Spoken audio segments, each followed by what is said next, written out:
Assalamualaikum warahmatullahi wabarakatuh. Perkenalkan, nama saya Musrifah Ramadhani dari kelas 10C dan saya dari kelompok 6. Oke, saya akan menjelaskan penelitian sejarah.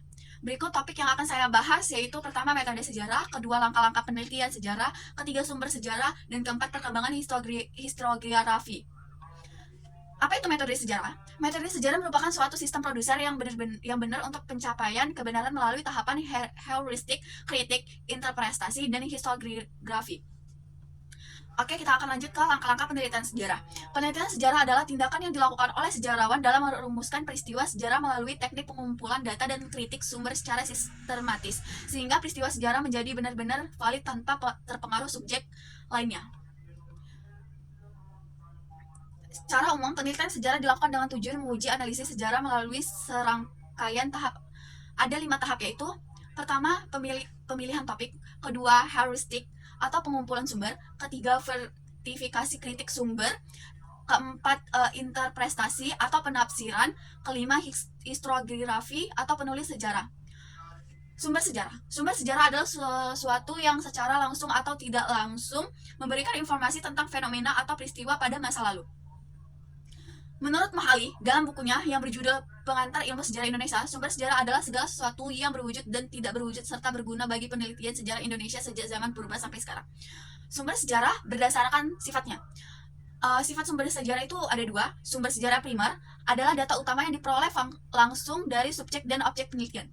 Dan yang kedua, sumber sejarah sekunder adalah data pendukung yang ditulis atau dibuat setelah kejadian selesai.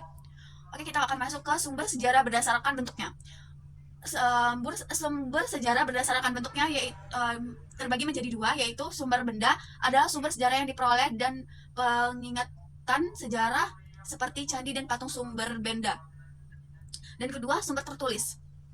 Sumber tertulis itu bisa aja ada di laporan, surat kabar, prasasti, konflik, badat, dan hikayat. Oke, sumber lisan adalah keterangan langsung dari pelaku atau saksi dari suatu peristiwa sejarah, seperti faktor, mitologi, legenda. Sumber visual dan audiovisual. Sumber visual dapat berupa foto, monumen, bangunan, patung, dan lukisan. Perkembangan historiografi adalah ilmu yang mempelajari metode penggambaran atau penulis sejarah, seperti asal-usul, riwayat, atau pengetahuan tentang peristiwa di masa lampau.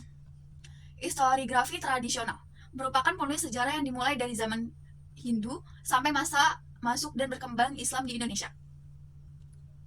Karakteristik historiografi tradisional hanya membahas aspek tertentu, hanya membahas peristiwa tertentu yang dianggap penting. Oke, kita akan lanjut secara garis besar historiografi dibedakan menjadi berikut. Historiografi tradisional masa Hindu sampai Buddha. Pada masa ini lebih banyak ditulis pada batu yang biasanya dikenal sebagai prasasti. Historiografi tradisional masa Islam.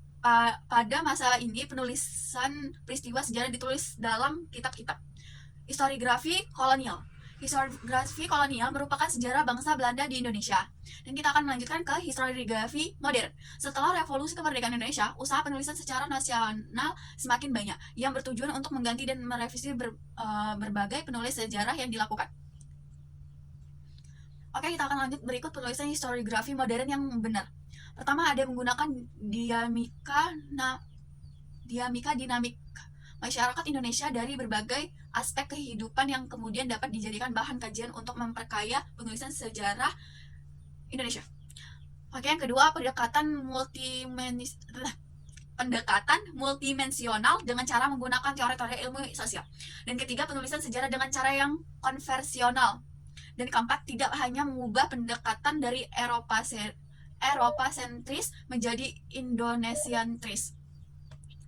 Sekian, terima kasih penjelasan dari saya. Saya ucapkan terima kasih. Assalamualaikum warahmatullahi wabarakatuh.